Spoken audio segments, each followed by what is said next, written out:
In this video, we'll see how to modify preferences, including keyboard shortcuts.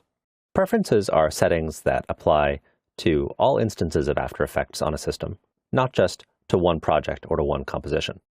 To change preferences, go to Edit, Preferences, and choose a category. Note that you can open the Preferences dialog box with a shortcut, Control-Alt-, on Windows, that's Command-Option- on macOS. And we won't go through all of the preferences now, but I will show you a couple that I tend to set up whenever I start a new version of After Effects. The first one is Allow scripts to write files and access network. This is off by default because it can be a bit of a security risk to allow scripts to modify files and to access the network, but I only run scripts from a trusted source, so I'm not concerned about this in my specific case.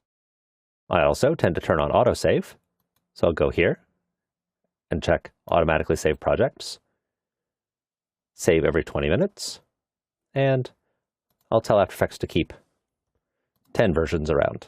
So that's a bit more than 3 hours worth of work, in case I experience a crash or just make a foolish mistake and need to go back to a previous version. I'll click General again, just to show this button here, Reveal Preferences in Explorer. Clicking that button opens the folder that includes the Preferences file, as well as other related files, including the Shortcuts file. You can modify keyboard shortcuts in here directly by editing this text file, or I'll close this dialog box and cancel out of here. You can go to Help, Keyboard Shortcuts, and the After Effects help document on keyboard shortcuts opens. And you can go down to Modify Keyboard Shortcuts and find a script provided by Adobe that allows you to modify keyboard shortcuts with a more friendly user interface.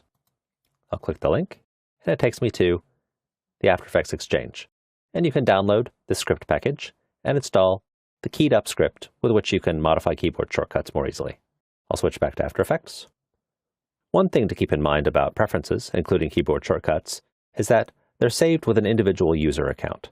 So if you make changes to preferences in your user account, someone else on the same computer system using a different user account won't have their preferences modified.